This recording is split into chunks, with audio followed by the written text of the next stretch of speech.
Switch your phones to silent mode.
Good afternoon, members of the media here in Washington, and to those joining us online from South Africa and elsewhere. Welcome to the final press conference of the finance track under South Africa's G20 presidency. Over the past 2 days, finance ministers and central bank governors have been meeting here in Washington, D.C. for the fourth meeting of the finance track. To the colleagues, we have published the chair's summary. It is available on the South African Reserve Bank's website, reservebank.co.za, and also on the National Treasury's website, just for ease of reference. For members of the media to also note that the Minister of Finance of South Africa could not join us for this meeting as he had other commitments at home. But let me introduce our panel for this afternoon, who will be taking us through some of the achievements of the finance track since we took over the presidency, and some of the discussions that we had over the past 2 days. To my immediate left, we have the Director General of the National Treasury, Dr. Duncan Pieterse. Next to him is the Deputy Minister of Finance, David Masondo. We have the South African Reserve Bank Governor, Lesetja Kganyago, and the Deputy Governor, Rashad Kasim. I will now allow for the Deputy Minister to give us some opening remarks, and following that, we will then open it up for questions. DM, over to you. No, thanks, Mahlatsi.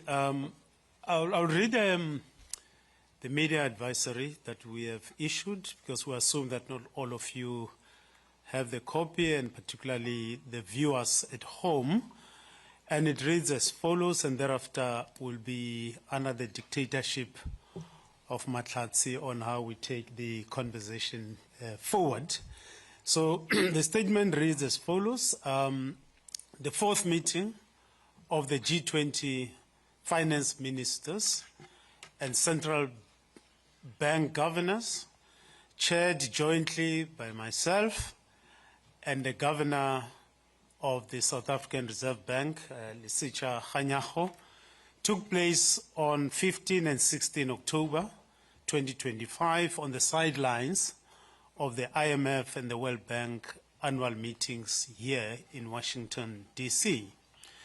This was the final finance ministers and central bank governors meeting of the South African G20 presidency. As a key legacy of South Africa's presidency, ministers and central bank governors agreed to launch the G20 Africa Engagement Framework. This framework strives to ensure consistent engagement by the G20 with key impediments to growth and development in Africa for the next 5 years. It complements existing G20 initiatives, such as the Compact with Africa. Ministers also signed up to the first ever G20 ministerial declaration on debt sustainability, which signals the intent of the G20 to do more to tackle unsustainable levels of debt along the rising cost of capital, particularly for African countries. The meeting delivered constructive discussions on the global economic outlook, the macroeconomic stability, the international financial architecture, and financial sector issues. The meeting also received an update on the work of the Africa Expert Panel. Further details on the discussions are recorded in the chair summary of the meeting, which is now available on the G20 website. The chair's summary also contains a list of deliverables achieved under the South African G20 presidency within the finance track. Amid rising geopolitical tensions and fragmentation, South Africa prioritized global cooperation and development, with a special focus on Africa. Our presidency theme, solidarity, equality, and sustainability, reflected the current global context and the priorities of the previous 3 developing country presidency, that is Brazil, India, and Indonesia, which focused on issues critical to the Global South. We have emphasized the need for global policy responses that reflect the lived realities of emerging markets and developing economies, including low growth, constrained fiscal space, rising debt service costs, and limited access to long-term affordable capital. Our focus on Africa permeated the finance track, where significant progress has been achieved, advancing the multilateral development bank roadmap to make them bigger, better, and more effective for developing countries. Members also adopted the G20 declaration on debt that aims to improve debt sustainability and commit to engage with borrower countries while enhancing their agency. Work with the Global Sovereign Debt Roundtable provided additional technical inputs and further strengthened Africa's voice. For South Africa and other developing countries, the developmental commitments made during the first cycle of developing countries' presidencies must be carried forward beyond 2026, ensuring the G20 remains relevant and effective in a divided world. The South African presidency has also advanced discussions on artificial intelligence, examining it from both a regulatory and a macroeconomic perspective to understand productivity and growth implications of harnessing technology and AI. There's broad agreement that further work needs to be done. Our financial sector discussions highlighted both the transformative potential and the risks associated with innovation and AI. Cross-border payments was a key priority this year, and we have collectively reaffirmed our commitment to effective implementation of the G20 roadmap for enhancing cross-border payments, as well as appropriate further actions as necessary to deliver the roadmap's targets. Indeed, we are slowly making progress towards the quest for cheaper, faster, more transparent and inclusive payments, particularly in sub-Saharan Africa. Over the year, members advanced several other areas of important work across a number of groups and work streams, which will improve global economic cooperation.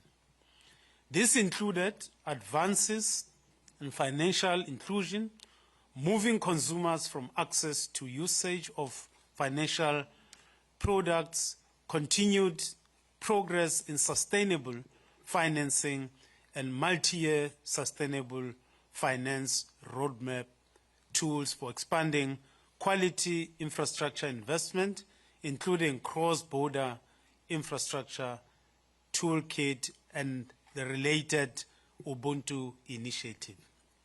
There was productive engagement on coordination between finance and health ministries and continued coordination on international taxation. Finally, members welcomed a review of G20 finance track processes conducted by the South African presidency, ensuring that the G20 finance track remains the premier forum for the global economic cooperation. The G20 continues to play an important role in fostering stability, inclusion, and sustainability in the international system. We are confident that the work carried forward from this presidency will strengthen our shared efforts to build a more equitable, resilient, and prosperous global economy. South Africa will host the G20 Leaders Summit in Johannesburg in November, and we're looking forward to seeing many of you there. Thank you. Thank you very much, Deputy Minister. We will now open it up for questions. For those in the room, if you could put your hands up, a roaming mic will come to you. And then please just state your name and your designation as well. The journalists that are online, they can use the chat function, and I will read up the questions, and then I will give the Deputy Ministers the powers to decide who answers those questions that come forward. Thank you. Thank you. Thank you. My name is Nayan. I'm with Indo-Asian News Service. I have a question regarding U.S.-China trade war, which is underway right now. U.S. Treasury Secretary Scott Bessent yesterday said that there will be a global wholesome response to Chinese export controls on rare earths. My question is that did the U.S. side raise those concerns in the G20 meeting? Sorry, should I continue? So my question is, did the U.S. side raise those concerns in the G20 meeting, and what is South Africa's position as the chair of G20? Thank you, Chair. All right, DM? DG, do you want to take it? Well, thank you, DM. Well, I think the question was really about whether that was raised in the context of the G20 discussions, and the short answer is no. Trade was, of course, discussed in the Framework Working Group itself, and the outcome of those discussions are reflected in two places.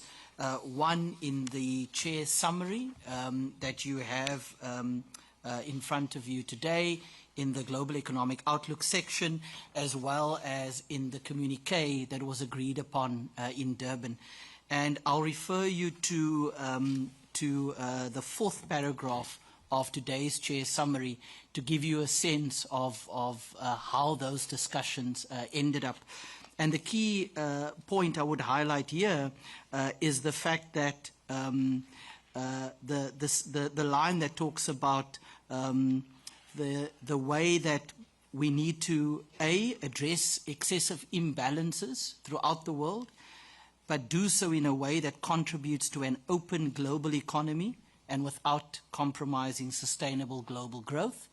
And then both this Chair's summary as well as the declaration from Durban earlier this year spoke about the importance of the WTO to advance trade issues and acknowledge that the agreed upon rules in the WTO are integral as part of the global trading system. So if you read through the language that you find in this Chair's summary, that will give you a sense of how those matters, to the extent that they were raised in our discussions, were resolved by the G20 members through their deliberations. Okay. Let's take two at a time. As I will take the gentleman over here and then the lady in front. Hi, my name is Magnus Sherman. I'm with Octus in London. I wanted to touch on the point about preferred creditor status. Some of the current African debt restructurings are being held up by certain African institutions claiming preferred creditor status. Was that discussed during the meetings, and are we any closer to a sharper definition of what constitutes PCS? Okay. Hello. Fung Skovgaard from Investgain Media from London. You were talking about technology and innovation. And we talk a lot about AI, but I would like to understand whether you have mentioned blockchain. Blockchains mean, I'm referring to digital bonds. It's a way to raise capital for countries and also to help G20. Okay. DG Shad, Blockchain. you want to start? Yeah, Blockchain. Yeah. Yeah, look, I think that what is important about the G20 is an issue that is relevant for the G20 community that has cross-border implications. So one of the reasons why we have a discussion at the G20 on financial innovation is because there are two facets to it. The first is that financial innovation has cross-border implications. We know that with stable coins, for example, what you do in one country can have an impact on the other country. The second issue is we all get worried about regulatory arbitrage. So if one country introduces a regulation that's slightly more developed than the other, they're different, you want to be able to ensure that you don't have, you don't contribute to illegal capital flows and so on. We're not committed at the G20 to a technology choice. So blockchain is very important. I think the G20 has a very critical discussion of how should we globally think about crypto assets? How should we globally think about stable coins? And it is a forum for different countries to air their views. Some are more enthusiastic about introducing legislation now. Some play the, celebrate the positive side. Others may celebrate, may raise caution about the negative side. So the conversation is a broader conversation on financial innovation, of which blockchain would be a part of it, but I don't think we get into the details of blockchain. It's more the overarching concerns and benefits about financial innovation. It's a follow-up there, I think. Okay, can...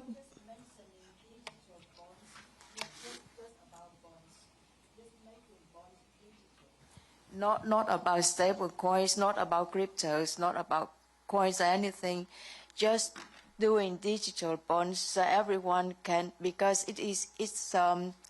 we are talking about saving. Actually, right now we have a case study as Prince Albert in your country privately, and it is working, and that's what we try to hear your view on how to replicate. Because we have a framework, we have a case study. So we are talking about digital bonds. We are not talking about cryptos or coins. Thank you. Yeah, that is quite a narrow topic. We haven't really discussed it. As I said, it's been a more overarching discussion on innovation. Thank you. Okay. As part of our modernization, we had run some tests.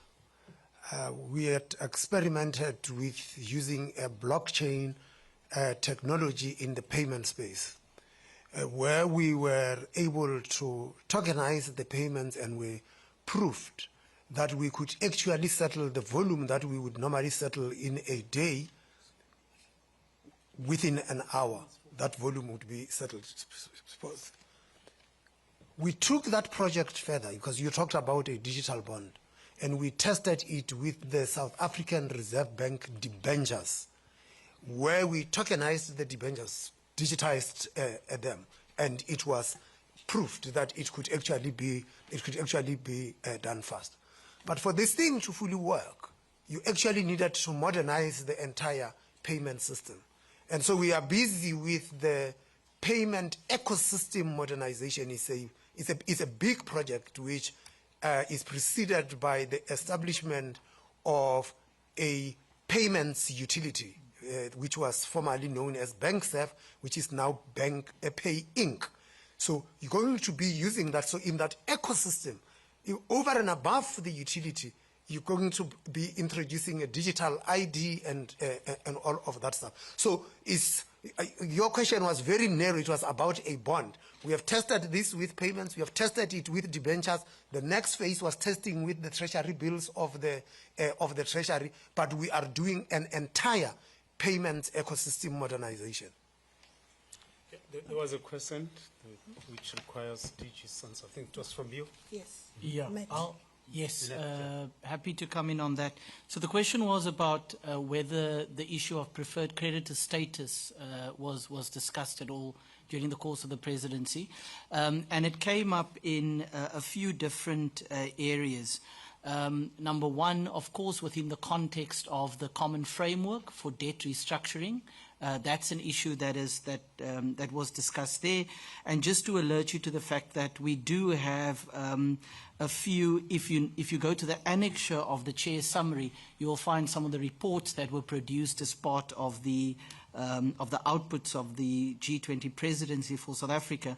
And one of those were the fact sheets for the common framework for debt treatment, where we did a few case studies where these issues were raised, and I think the important point to make there, and sorry, I should add that there was also a side event on private creditors' involvement in common framework debt restructuring that was done with the Paris Club earlier this year as well. And I think the key issue to mention there is that from our perspective, as we say in the statement as well, the common framework remains the key vehicle through which these kinds of debt restructuring happens. It also remains the mechanism through which issues such as the preferential creditor status is discussed and how that is managed. And I think the other point to make is that we are heartened by the progress that the common framework has made over the last few years in terms of its ability to resolve these debt restructurings a lot more quickly than was the case with the first few. If you look at the experience of the latest countries versus some of those who came very early on, like Chad and others. So certainly there has been progress. It remains on the agenda of the G20, and it remains a discussion for further refinement, including how preferential creditor status is handled within the context of the common framework. Okay, I've got a question online, and it's from Stephanie Sung, Chief Correspondent from Tax Notes Today, International, USA. What was discussed regarding the Pillar 2 side-by-side tax proposal put forth by the G7, and how confident are you that an OECD inclusive framework agreement on the proposal will be reached by the end of the year? Yeah? Do you want to take that, Chair? Yeah, well, it's going to be difficult for us to anticipate whether an OECD agreement will be reached before the end of the year. That is up to the members of the OECD and probably better directed at the OECD themselves.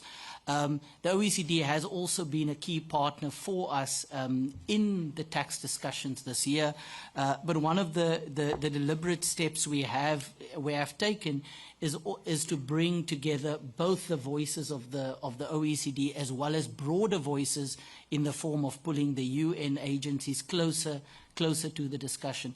So all I would say is at this stage it's early to anticipate whether that agreement will be reached, but certainly those discussions are going to be taken further by the OECD members. Okay, we've got two more, about 6 minutes to go. Can we take the question in front? And the lady at the back as well. Yeah. Okay, we can start there and come there. Okay.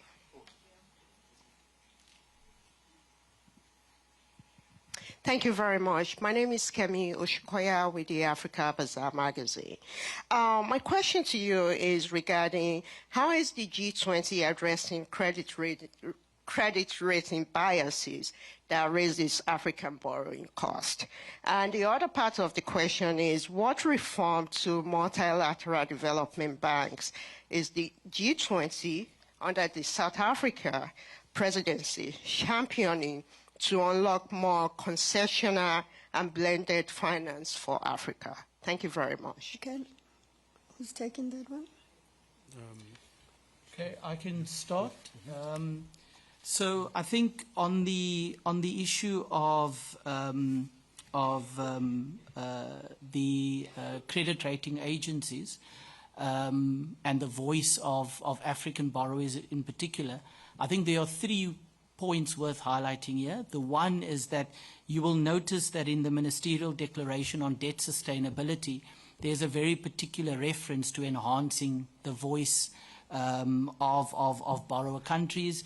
It is an initiative that's recognized both within the context of the G20, but also, as you would know, there's a global initiative underway led by the UN, Egypt and Zambia to create a platform to raise the voice of borrower countries in these negotiations. Secondly, the issue of credit ratings has, of course, also been raised by the G20 Africa expert panel. So if you look at the report that was submitted by former Minister Trevor Manuel, there are some very specific recommendations in that regard, and they draw on some of the literature that demonstrates the biases that do exist there.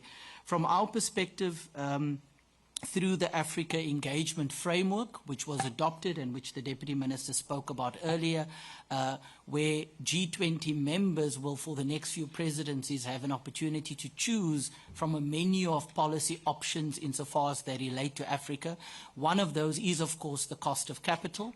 And we are certain that that is an issue that will be picked up by one of the upcoming presidencies, where the kind of issues that you've raised, both on the role of credit rating agencies, enhancing the voice of borrower countries, and also extending concessional finance via MDBs will be taken forward as part of the G20's agenda.